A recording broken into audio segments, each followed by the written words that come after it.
then the world did its thing. And then it did its thing. It did for me that thing, and then things did not go well. And then it's so embarrassing coming back and saying, okay, what were you saying again? So that then in the next 30 years, in the next 30 years, the number of people who are blind in this country or globally will double.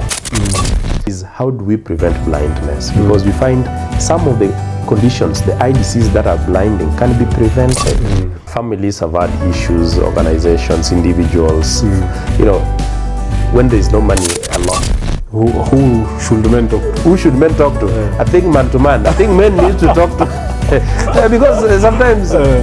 Thank you very much, guys. Welcome again to my platform. My name is Duncan, and this is Channel Ask Why. On Channel Ask Why, as you all know, we talk about matters economics, finance, and business. But once in a while, I find very interesting people who are doing great things out here, and I see the need to bring them to my platform so that we just ask them very interesting questions that we can learn one or two things from them. And you never know, you'll pick one or two things that can actually impact your life. So welcome, Austine, to my platform. Thank you so much for creating time. And just as a way of introduction, how will you introduce yourself to the people? Oh, thanks, Dan, and thanks for really having me in this discussion. Hey, my name is Austine Odiwuor, and Austine, of course, as he said, I'm a family man, so I'm married to one wife and two beautiful girls. And of course, career-wise, I have my background in public health, and that's where most of my practice is in. So I work in the private sector, the NGO world. Just trying to look at how do we strengthen our health systems. So I'm really happy to have this segment with you, and just to get to explore more in terms of what we do and what is it that we can share with the amazing viewers out there. So you've mentioned something about public health. What is public health then? Thank you. Yeah, public health is very broad. And when we talk about public health, in health sector, we look at various components of health service delivery. So this is where we talk about the curative health. We talk about preventive, promotive, and rehabilitative. So when I talk about public health, it just tries to look at what are all those other factors within the environment or within the public space where we are that contribute to our health. It could be anything around the housing, like this. So what elements of this house and how it has been designed that contributes to our well-being? So is it something about lighting in the house that can make our health really deteriorate? How do we prevent diseases? How do we promote good behaviors, lifestyle changes? So that's all about public health. And broadly then, how do we bring out elements of, preventive from community or household level, at individual levels? Then we are able to prevent diseases, we are able to stay healthy, so that then we don't have to keep going to the doctor all the time. So public health, generally, it looks across all those things within the public that can help us enhance our health. So Austine, when I hear you speak about public health, they have normally very big words. Even in the things you've said, someone can already tell that you are a learned person and you know what you're talking about. But I would want to know, even before we go into the details of public health or what you do, did you dream of doing what you're doing?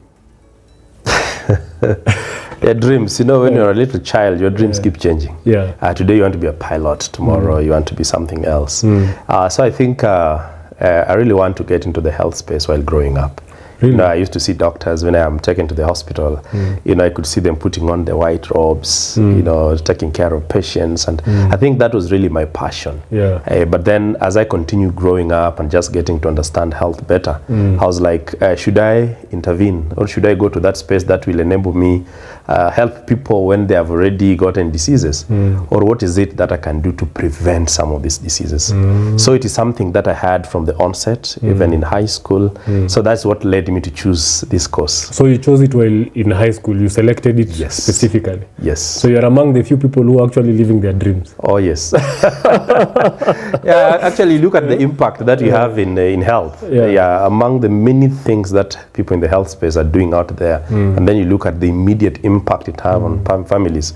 That's when now you say, whatever you chose was the right calling for you. Yeah, so it really started from where you go. And which university is this you're talking about? I went to Moi University. Actually, my second guest from Moi University. This university must be very great, eh? Especially in the College of Health Science from Moi University, it produces some of the best brains that you can know in this country. And based on just the mode of teaching, you know, the uniqueness of how the programs are designed. And so I think it brings out good professionals who are very skillful, who knows what they're doing. Yeah, I did a BSc in environmental health. I know it, you know, when you talk about public health, you talk about all facets of health. But when you talk about environmental health, then it looks like what I was explaining. What are the things within the environment that contribute to bad health, and how can we enhance proper health by, you know, preserving an environment where we stay, where we work.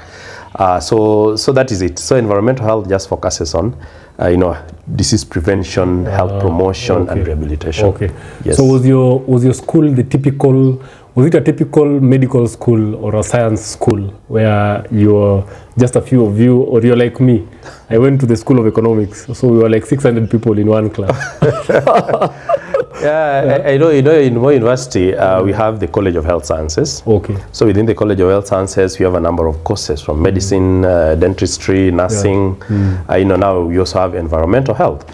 So it was within that space. But again, if you look at you know, Moi University was the first university to offer the, you know, the bachelor's degree in environmental health. Otherwise, we used to have the diploma, higher diplomas from KMTC. Yeah, so Moi University was the first one to really offer this kind of course. So of course, we interact a lot with the people in the other, you know, curative side, you know, dental students, medicine students, nursing. But at the end of the day, we have to also look at our professional direction. What is it in environmental health that is unique to us? And how does it also interface with the others who are doing medicine and the rest? Yeah. So, so looking back at Moi University, what stands out for you? That's a big question. What stands for me when I look back at Moi University is, you know, it made sense once I got out of Moi University, because everywhere I work, when I was in maternal child health, community health, now I'm in eye health, but you find professionals who are trained in Moi University doing a lot of good things.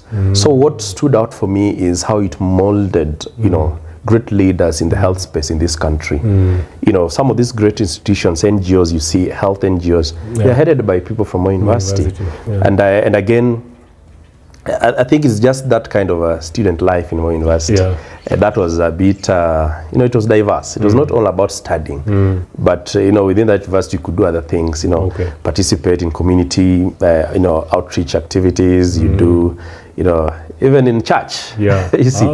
So it was so diverse. It molded me really to interact with different types of people, and that's how I look at Moi University. If then there's a university student watching us, what will you tell them? This is what actually guided me into managing to get through university. I think, you know, the first group I joined was the Catholic Student Association. And I believe that, you know, our spiritual health, you know, comes first. It helps you understand who you are. It helps you understand where you want to go. So it really shaped my thinking within university, because when you go to college, people tell you, you know, when you go to university, you'll get spoiled, you'll take alcohol. I'm not saying alcohol is bad. It's good. But at the end of the day, it shapes really whether you grow up into somebody who's ethical, somebody who's, you know, try to, you know, live some level of moral uprightness. And what really also shaped how I went through my entire, you know, years in college was just attending classes. I know that university students, you know, you want to be a student and learn. So just to follow the rules, you know, just be. That one is huge. That one, attending classes. They don't. Sometimes I hear, you know, people go out on Mondays, they're very tired, they don't want to go to class, but just attend classes, be diligent, you know, in how you go about your student life. But above that, don't look at yourself a student forever. As you go through first year, second, until your 4th, 5th, 6th year, look at how do you package yourself for that world outside the school, so that you don't just look at yourself, you're just a student. But how do you start building some of those skills you keep learning first year, second year? There are opportunities that you can offer some of those skills, you know, to support other students, to support organizations. There are organizations who are always looking for human resource. You know, so if they get you, you have some good skills, some knowledge, then it makes it easy for you. You can still go volunteer there, you build your skills. So by the time you're graduating, you're not like starting. You have some CV, something that look like a CV. So I think it's all about exploring. But have fun. Don't forget to also have fun. I think we make life look so serious. How did fun look like for you in the university? You know, this is how it looks like for me. I know somebody would say that was very boring. But I think these groups that I used to belong to, for example, we had a group called the Peace Ambassadors Kenya. I was a member. You know, we could go hiking, we could go for peace walks, you know, such things. You know, and then even within the Catholic Student Association, we could also go out there. We meet, you know, different groups, people within the communities around where we work. You know, we offer community service there. You know, apart from that, of course, we could have those talent shows. You know, and of course, I also loved football. So. You have stepped out of Moi University. Are you scared of the world at that particular point in time? First, I'm never scared of challenges. You know, when I already envisioned that things could be tough. So how do I package myself to go out there? So of course, when I step out of college, then I was ready to face whatever is it that will come out. You know, trying to look for a job. Did you have a good father? A good father. Of course, I think God blessed me with you know, ability to make friendships, ability to consult people who are, you know, ahead of you in the game. So I just developed, you know, networks with people.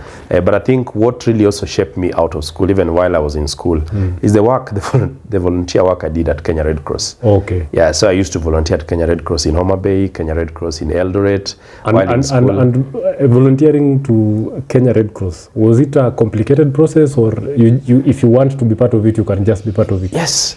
So anyone can be part of it? Yes, you can just walk to Kenya Red Cross, you know, apply to be a volunteer, you become a volunteer, because Red Cross, the way it was designed is, you know, it has got that chain of volunteers. My whole career life, people would always say you have to know somebody there. You don't have to know somebody. Just be good at what you do, just perfect yourself, and you know, opportunities will come your way.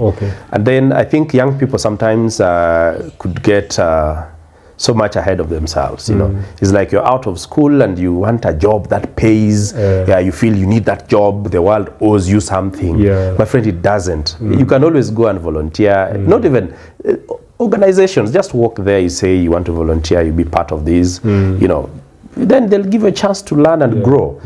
So don't really be scared. So long as you have your dream that, for example, you want to work with Safaricom, for example. Just to walk to that Safaricom branch and tell them you're here, you're available. So what then also shows that you're ready for that opportunity. Because I think we look at opportunities in a skewed way, that it has to have a monetary you know, attachment to it. And that's not the case. So does that mean, Austine, then that your first job, you got it through some of the volunteering work that you did after university? Yes. And it really, let me say, it laid out you know, the foundation, because I got proper mentorship at Kenya Red Cross while in Homa Bay. And you know, the branch coordinator was very good, Mr. Roche, very brilliant guy who gave people a chance to grow. You know, he's like, oh, you studied public health. There's this project we are doing here on public health, and we are doing it somewhere in Suba. So please go and be part of that, you see. So that's how you ended up growing. And then just by the basis of me being at Kenya Red Cross, I got an opportunity. You know, when one of the partners you're working with, you know, had some funding from UNICEF, and through there, then they're like, this guy's been good, he can go support there. So it gave me those opportunities. So I think it's all about how diligent you are, how you position yourself well, because then you don't expect, you know, I was telling myself, once I graduate, will I go back to the village and just sit there and look at everyone in the village? It's a good thing, but then They start laughing at your degree. Yes.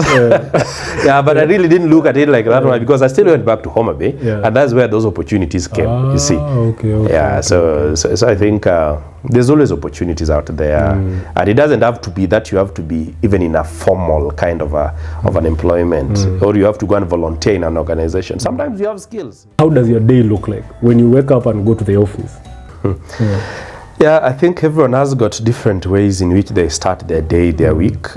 For me, even before I started the day, I have to sleep with that day in my mind. Okay. So it start a night before or a week before. So I try to plan, because if I don't plan how the week will look like, then I get disoriented along the way.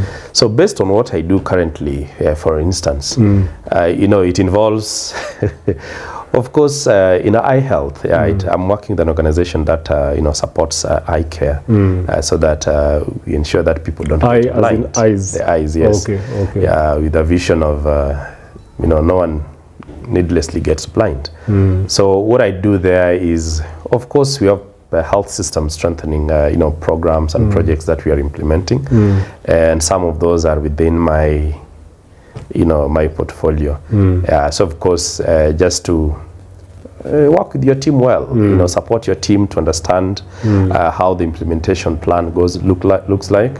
And of course, a number of meetings here and there, engaging government, the Ministry of Health, engaging other partners, development partners, because you can't achieve impact alone.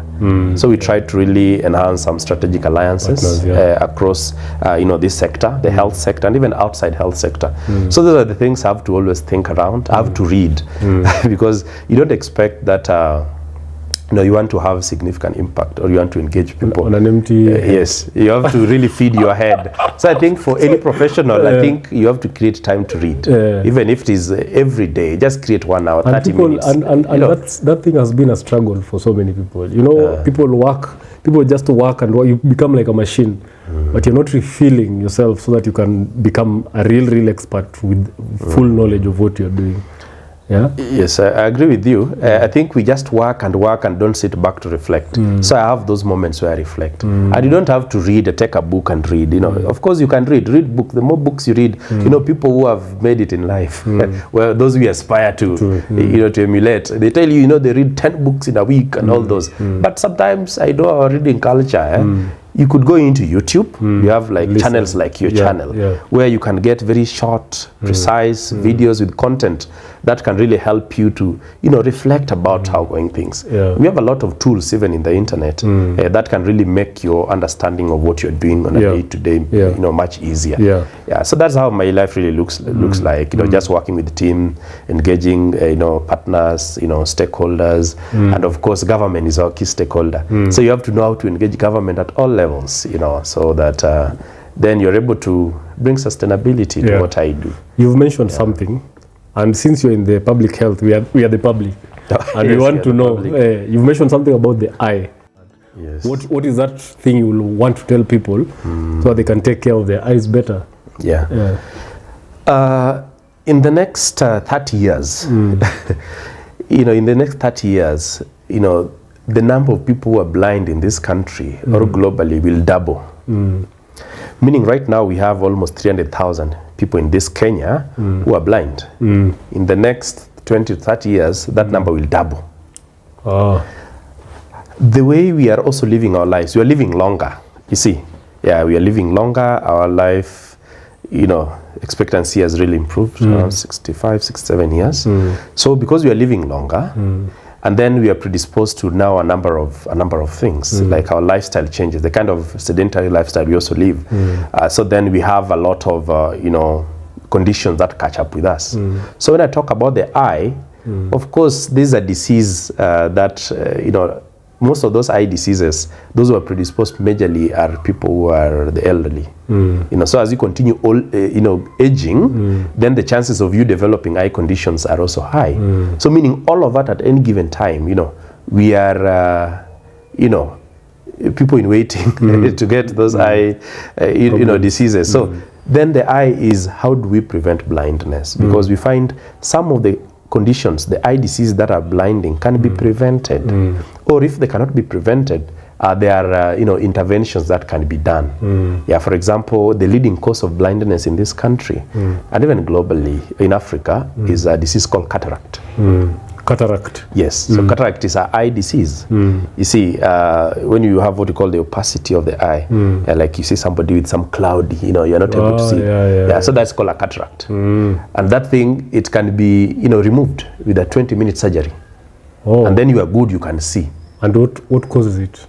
Age. It can be age. It can be age as you continue aging. It can be as a result of maybe you're born with it, what you call congenital cataract. Yeah, so then once you get that cataract and then you don't do anything about it, then at the end of the day that's why we have like old people in the village. It's like cloudy. It's like that white cloud. Yes, absolutely. Okay. So that's now cataract. And then you also have other diseases like what you call the refractive error, where you are now short-sighted or long-sighted. So it can be corrected using glasses. But see, people don't know. So even in school, you find kids.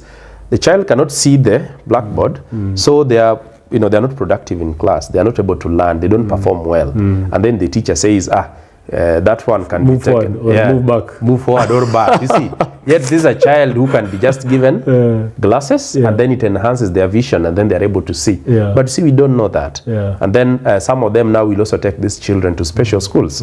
A child who has a condition that can be corrected, even if it is a congenital cataract, can be corrected surgically. Just correct. And then this child just go with the normal day-to-day life in a normal school. But this child is being prepared to get blind. You need to go to an expert.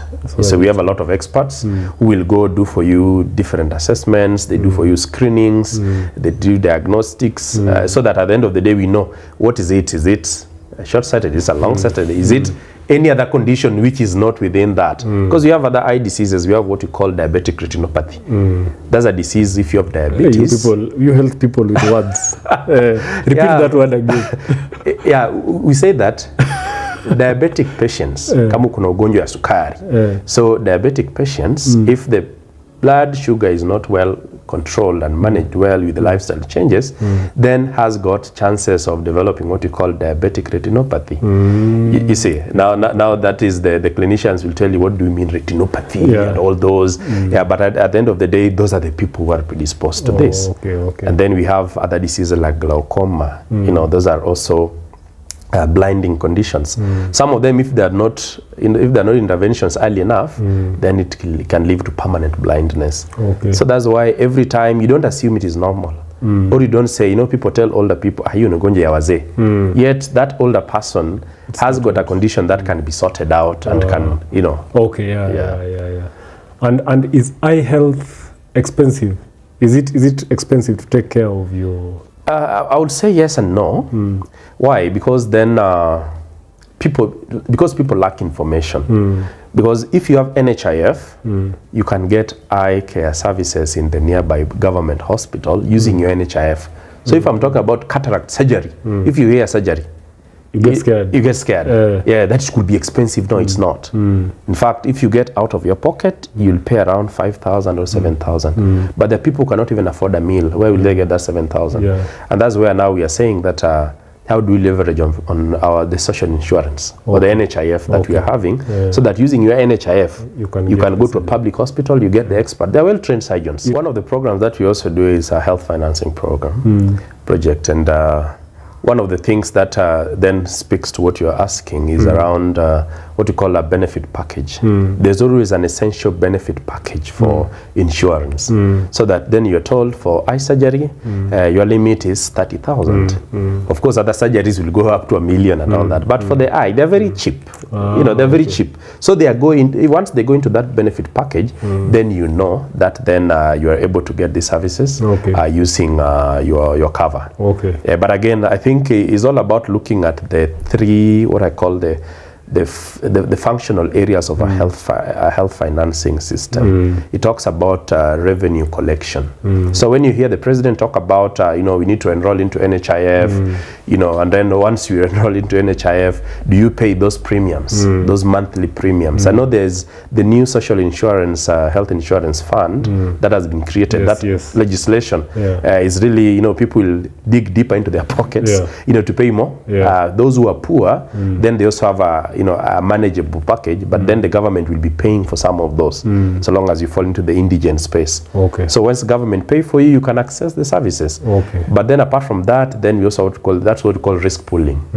Yeah, if all of us, imagine only 24 or thereabout percent of Kenyans were enrolled in NHIF. So meaning it's only 24% who are harboring less than a quarter. Yes, less than. That's very small. Yeah. So if all of us could enroll into NHIF, I think we'll be pulling together. The NHIF will be having enough buffer, because sometimes you find few people are contributing into NHIF, but then the kind of services that people need is a lot, so expensive. Yeah. So at the end of the day, you find NHIF quality. struggling Yeah, to really even pay for some of those services. You're right. Yeah. So if we pull in different people at our levels, we contribute into that pool, then we'll be able to have then government looking at how then do you purchase the services. And I think that concept of insurance is what most people are struggling with. Most people still don't understand the concept of insurance. Yeah, you're getting it right. Yeah. Because then you can pay. Somebody could be saying, but why am I paying if I'm not gotten sick the past 2-3 years? Or you're given a small limit. Yes. Yeah, and I think sometimes people also don't know where to get services. Because you can be having an HIF, and then you go to the nearest dispensary. There are services you'll not find at the dispensary. Yeah. You don't go to the health center. There are services you'll find there that those you want. There are those services you can only find at level 5 or the national referral hospitals. Okay. Especially even some of these specialized care services. So people should know, where do we get this kind of services?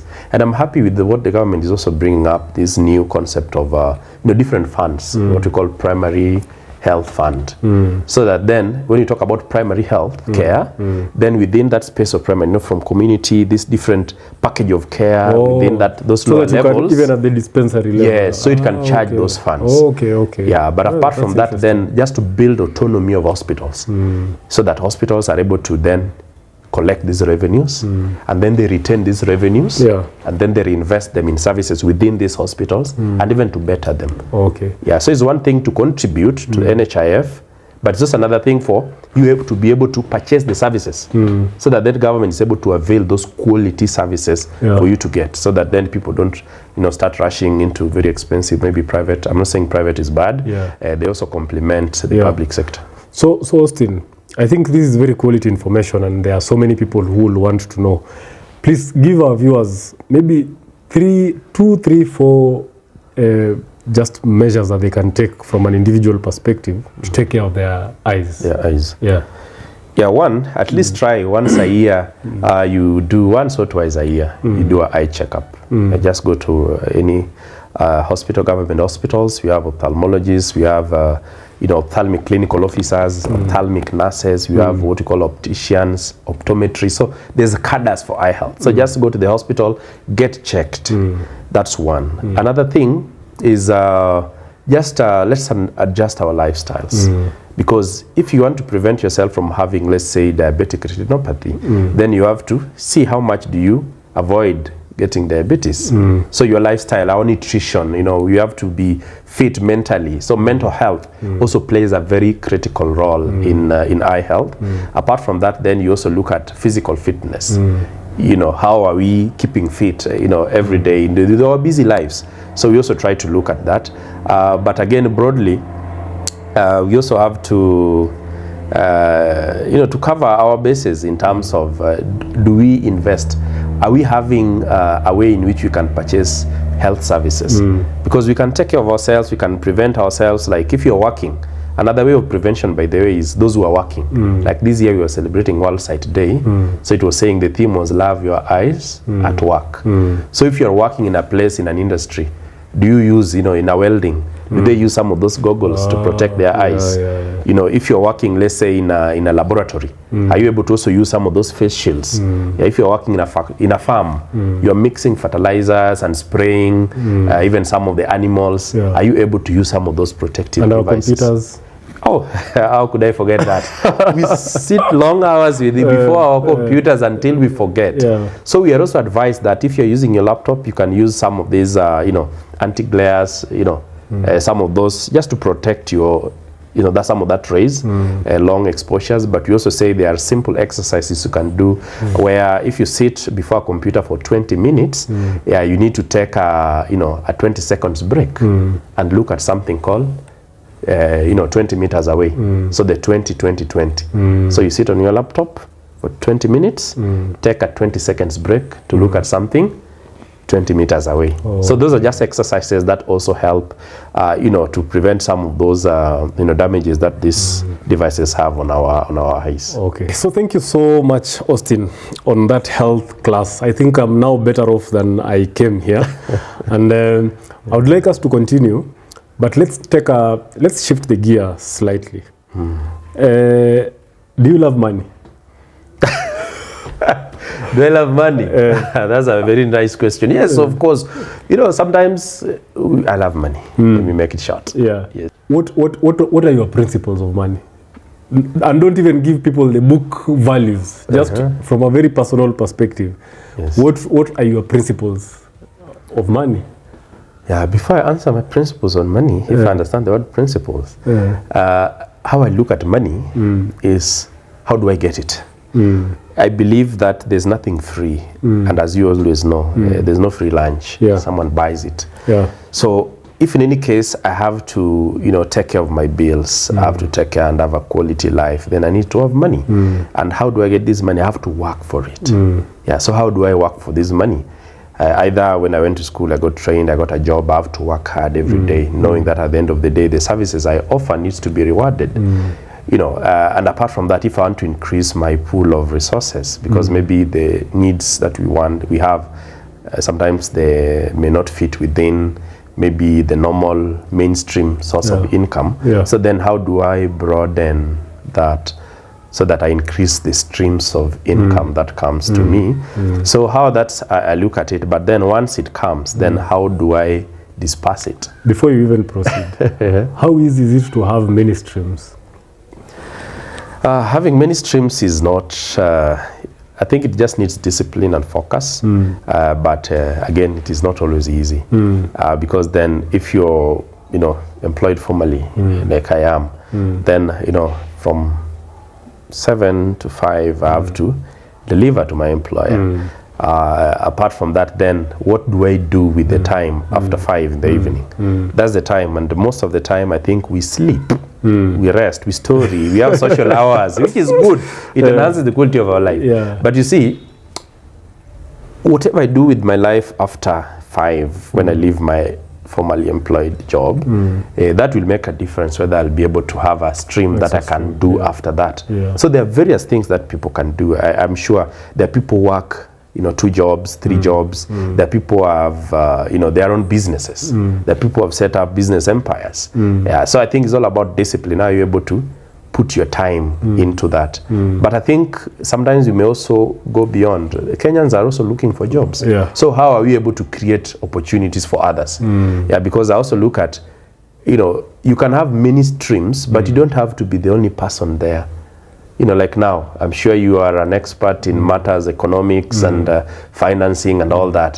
So how do I bring you on board to advise me on how best to manage that? So you'll tell me that you need someone else who can help you do that.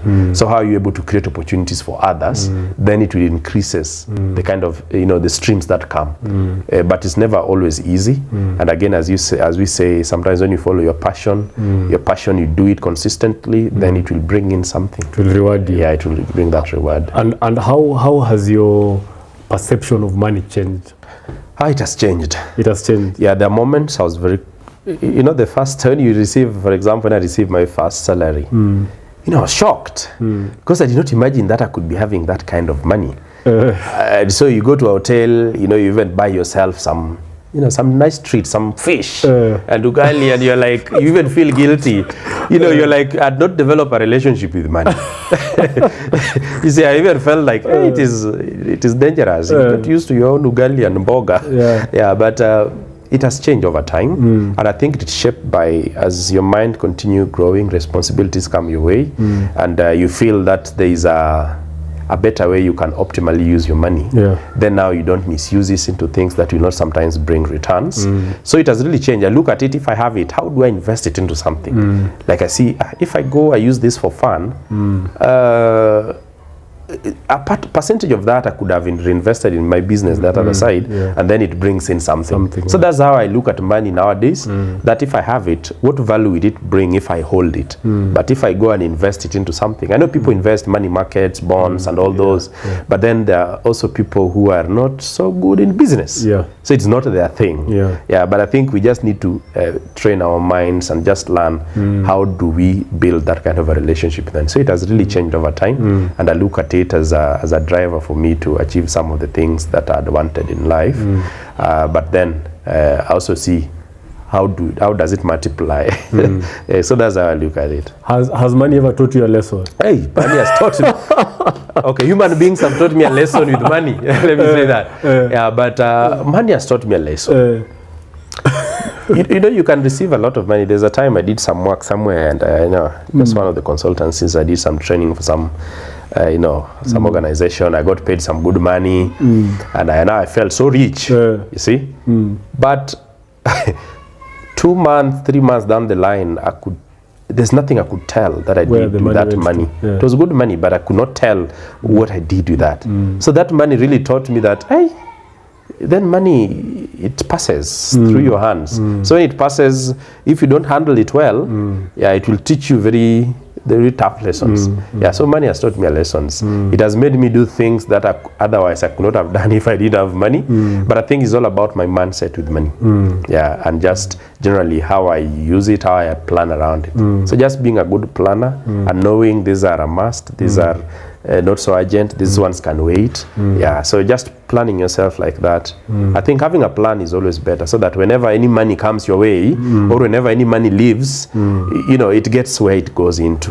You see, so that if it leaves, you're like, there's a gap there. How do I do something around that? I think so many of us have been taught life lessons with money. Have your relationship with money been a trajectory? Or has it been bumps, like a spiral? I can't say that it has been on a smooth, steady trajectory. It has had its ups and downs, because I've been without money. I've been without nothing. And how is life? See, and when you don't have money, funny enough, I think the way I'm wired, I never get so much. I used to never get affected when I don't have money. I'm now stressed. That is a skill, not everyone can say that. Yes, if I don't have it, I've accepted myself I don't have. Really? If I don't have money, for example, in Nairobi, every time you leave your house, you start counting bills. Of course. Yes. So to avoid me, getting into trouble with money, sometimes I just decide to just sit in the house. I bond with my kids there, the family. I just relax and just be in the house without too much pressure. So I feel that is. I've had the ups and downs. I've had nothing. Of course, we keep struggling every day. To make it, hoping we get there. But I also thank God that I've had opportunities that they have been a bit consistent. Though sometimes whatever maybe I've been getting is not enough, but there have been that kind of a consistency. And I think it also depends with the mindset that I have.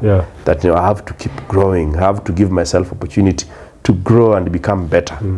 Austine, I'm asking you that question because someone might be watching and they are seated somewhere and they have nothing.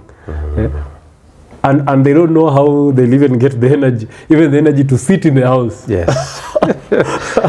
What goes on through your mind at that particular point in time? I'd mentioned something about mental health. And families have really gone through the dips in their lives and their highs just because of money. It affects your mental health. It affects how you relate with each other. Families have had issues, organizations, individuals. When there's no money, a lot doesn't happen. Because then you have to buy food, you have to pay for your bills, you have to buy, health care. All of that involves money. So when I don't have money, for instance, I really, sometimes it makes you feel very helpless. And you're like, what is it that I could have done differently? Does it mean I didn't plan my month, I didn't plan my week well, so that then now I don't have money? And sometimes what is it? Sometimes it's not all about money.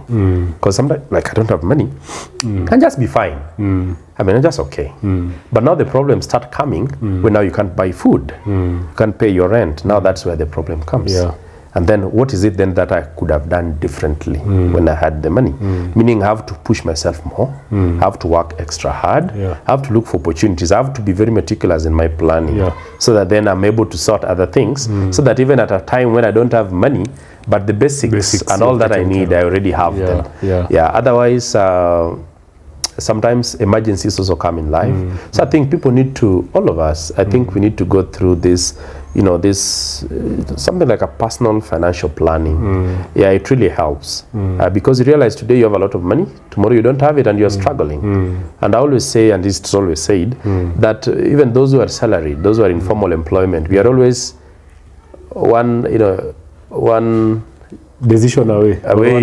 Step away. Yes, away from, you just lose that job, now you can't get this month's salary, then you can't continue moving. You can't move on with the life, you see. So I think we just need to have proper financial plans in place so that we know how do we cushion ourselves for a rainy day, for example. How do we find things which we are more in control over, especially as a stream, revenue stream in our lives. But then sometimes it can disorient you when you don't have money. And then sometimes you see friends, families, they're dearly in need of some of your support, and you feel so helpless. That you can't help.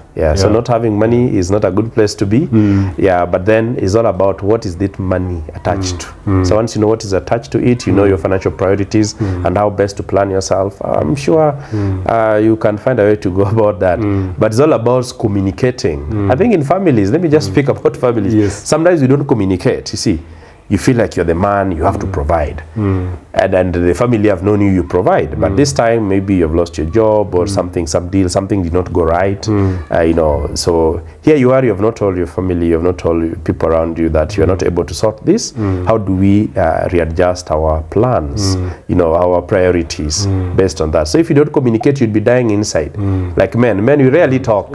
Yes, either utafuta your buddies, you get a cup of tea or a drink or a glass of something somewhere, thinking that will take away that stress. You laugh away, but you don't open up. Yes. Men laugh away their problems. They don't open up. Oh, that's a smart one. It's true. So you sit with people, you drink, but none of them actually knows what you're going through. Yes. That's but true. You're laughing. And you don't want to tell them what you're going through, so you don't speak. So why don't men open up? Why do you think they don't open up? I think the vulnerability that comes with that, you feel you'll be so vulnerable if you open up and start sharing that, I don't have this, people will feel you don't now fit, that sense of belonging. People want to belong. What is that drives men to be like that? I think it's just the societal expectation for men, that the society expects you to be a man. You're able to do this, you should not cry. Of course, now you want to be the man, you want to show that. But it doesn't really hurt for you to defy some of those norms and societal expectations and speak up as men. I think we need to speak up more because men are going into depression, into a lot of mental torture. Women, they have a way of venting, they have a way of discussing, talking. They have at least somebody they go open up. So I think men, our society does not give room for a man to really cry and to really complain and to speak of his problems. They will say, either way, I'll find a way around it. But by the time you'll be done with that, you shall have lost a lot of time. Your emotions shall have gone into that, and you'll be struggling with things. And who do they talk to? Who should men talk to? Who should men talk to? I think man to man. I think men need to talk to because sometimes, like now we are talking. Yes, and I can open up on something that has been bothering me, not knowing you've also gone maybe through a similar circle. You knew how you went about it. You can give me some pointers that you can do this, it can help you, it may work for you, could you try it? So I think men should, have some of those, the men hours, like a man, you don't just have to be in the house throughout, you don't have just to seclude yourself, there are social places where men meet. So sometimes a friend of mine used to say that, if you're a man who gets to the house, I'm not saying that people should not get to the house early, but a man who gets to the house before 6 will die without friends. I think the moments when we interact as men, we talk, You know, we discuss our things. We talk about investments. Yeah. We talk about serious things. Over time, you build trust with this group of clique of friends. Yeah. And of course, even having mentors. I think we don't have mentors, people we look up to. Yeah. Even advisors, you know. Sometimes we feel that even, let's say counselors. You know, we feel like a counselor, when you go to see a counselor, then you have serious, you're going mad. You have issues. You have issues. No. There are people who are financial advisors. You know, you can invest some of your resources to just go and have someone listen to you, what your plans look like.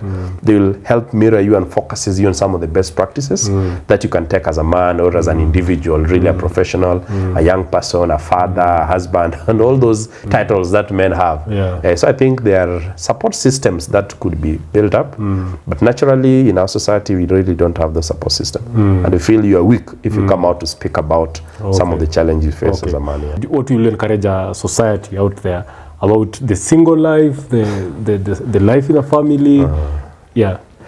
I think I always say there's no one shoe fits it all. So, and of course everyone has got their own paths. And you should not, you know, under pressure. Now you're pushed because of pressure of family, pressure of friends, and just everybody around you. Now you feel you want to be single, or now you feel you need to get into family life. You see, all of us, we have our own dimensions to life and how we go through it. And then we have a path that even God himself has really designed for us. So it's all about understanding yourself. If you're single, what is it that you need to do when you're single? You know, because again, it's not all about the ultimate that people should get married. Who say that? Yeah, but is it the quality of life that you're living as a single person? You know, your friends, relations in your life. Yeah, and if you're married, of course, just remaining, you know, committed to that kind of a life which you are in. Because either way, you have kids who will be looking at how is our father, how is our mother carrying out himself. Are they giving us good quality time together? So that then you get a chance of really being part of upbringing of your kids. Yeah. And sometimes it doesn't even have to be, you know, there are people who are also into, you know, single parenthood and all that. But then still you have to be there so that then social media, you know, online does not bring up our kids. Because I know that is the danger, and we are really exposing our kids and even the future generation to a lot of harm. So I think as parents, as people who are married, you know, we just embrace our roles. You know, people have said that economic stability and financial stability sometimes is brought about by when you start a family. It helps you. Is it true? Let me tell you a case. There's a case where now I wanted to make a decision, a financial decision. And as a man that you are, you feel now you have it all. And when I say that, when you ask me a question where who should men talk to? Also talk to your wife. You know, yeah, so there's a decision I made. You know, of course my wife tried advising me, and I was like, no, I think this is the direction I want to take. Yeah, I've already figured this out. I've, you know, but she's always very thoughtful. Yeah. So I decided to take that my other path. Then the world did its thing. And then it did its thing. It did for me that thing, and then things did not go well. You know, and then it's so embarrassing coming back and saying, okay, what were you saying again? So that then I take that her advice. So when I took her advice, and of course, I mean, God also know how to balance his people. If he says that this guy is a very impulsive guy, yeah, you'll find yourself very impulsive in buying and spending. You know, you don't think through things, the risk and all that. And then God always just brings somebody who just complements that. He tells you, I know you are impulsive, but let's think, let's plan, let's have a budget, let's, you know, let's focus. You know, this will be a good way to invest, not that other way, because of 1, 2, 3. So there's a stability that brings. Yeah, but sometimes again you can also be, you know, like in the opposite way, where now the source that should give you that stability and that kind of a thing is now what is working against you. So it's all about just also praying to God to give you a good partner who can also help, you know, plow into your dreams as a man, and as you do the other. So if you get a good partner, there is a way in which your unity brings some level of stability, economically and financially. Absolutely. You've heard it, guys. Boy. Okay. Have you tried business before?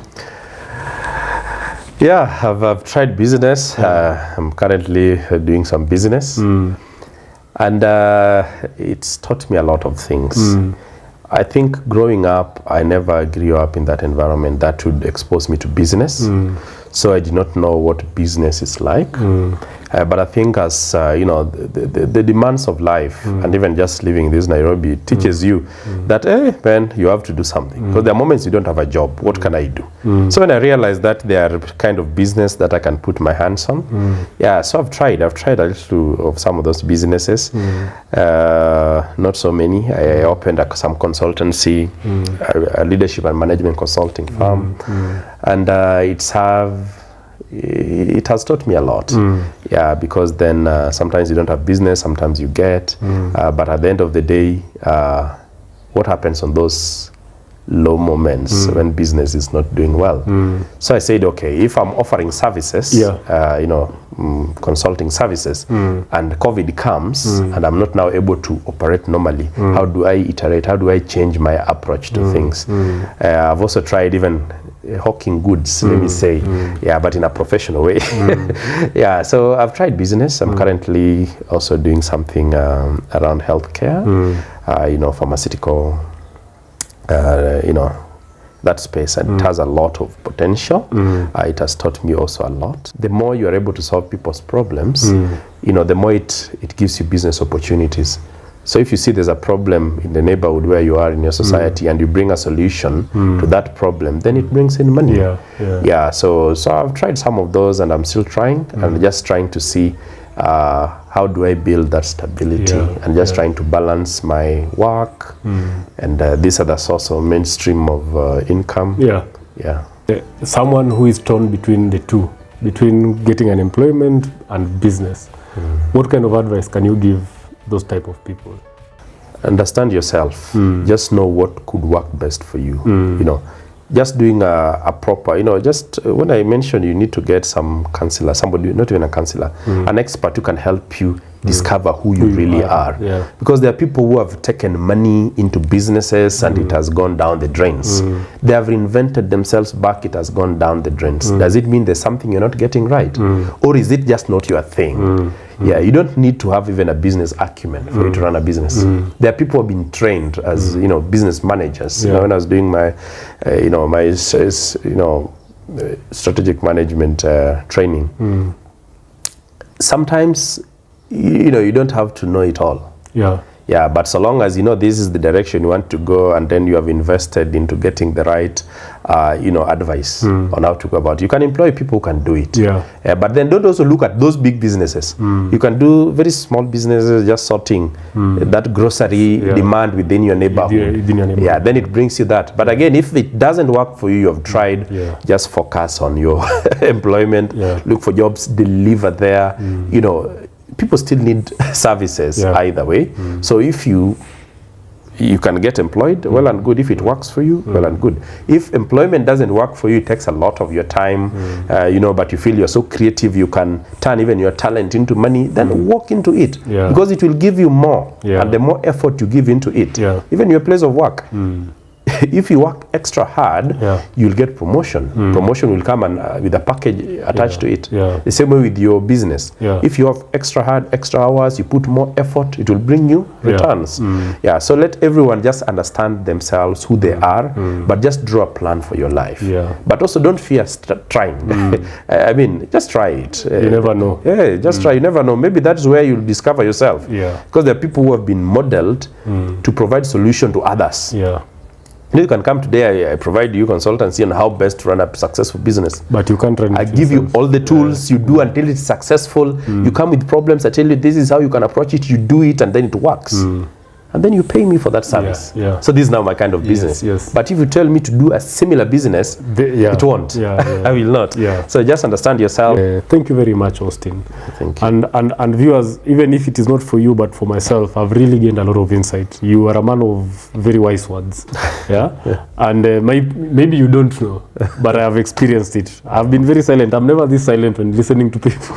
When you ask a wise question, it stimulates someone's mind to say some things. I didn't know they were coming out wise, but All in all. So give our viewers your parting shot, your last advice or life advice, economic advice, business, whatever it is that you would love to tell our people out there. And as we come to the close of this session. Yeah. A friend of mine says that life is unfair, sorry. He says that life is unfair to me. And then when I ask you, you'll tell me that even you, there are elements of your life that life is unfair. Even to the big man of the land, our president, there are also things that life is not fair with him, just trying to stabilize this country, you know. Meaning, because it is not fair to all of us, then it is fair. Yeah. In either way. Yeah. So when we go and we want to cry foul, you know, we want to just lament that life is hard, let's not complain a lot. Yeah, God has given us abilities. Let's just get out there. Let's throw ourselves to the deep end. Let's use our abilities, you know, to bring glory to God. I mean, if God modeled you that your work will be to sing well, you will be singing, it will be bringing you money, it will be bringing transformation and changing hearts of people. Yeah. Then do it well. If you're told, like, now you need to clean this, let's say this table, or you clean this floor, that is what you're doing. Do it perfectly. You know, as if God was watching you doing it. Do it so well. Yeah. So that's what I could say. Yeah. And be a source of blessing to others. I feel God has given us a lot of rich things in our hearts. Yeah. He created us in His image and likeness. So how do we also you know, imitate that kind of goodness of God to others? Yes. So we have to leave this world in a better place, and the only way we can do that is when we give our best in all that we do. Just give your best, be nice, pray, eat, do exercise. You know, look at your mental health. I mean, that is it. People should not go just complicate life. Just live your life easy, go to church. That's what I would say. I mean, another day, Austine, I will invite you. We have a session on mental health. I think that is something that we can definitely dwell on one day, just as a session on itself. Oh, yes. But all in all, I think there is so much that we have been able to learn. And thank you so much, Austine. Thank you too. Austine is my friend, is someone I really look up to, both as a person, but of course as a family man as well. Thank you very much. This is a session that I wanted you guys to experience some level of health economics. We've touched a bit of that. And I will try and bring as many people as possible who have diverse kind of skills. And you'll be able to gain so much from this channel. I will leave you with just a request that you subscribe to this channel, that you like, you share, you communicate to some of the friends that you have so that they can come and also experience the value that we are getting out of this channel. That has been my time and my guest. My name is Duncan Robert, and this is the channel that informs you, educates you, and of course, empowers you. See you again next time. Stay locked in. Thank you.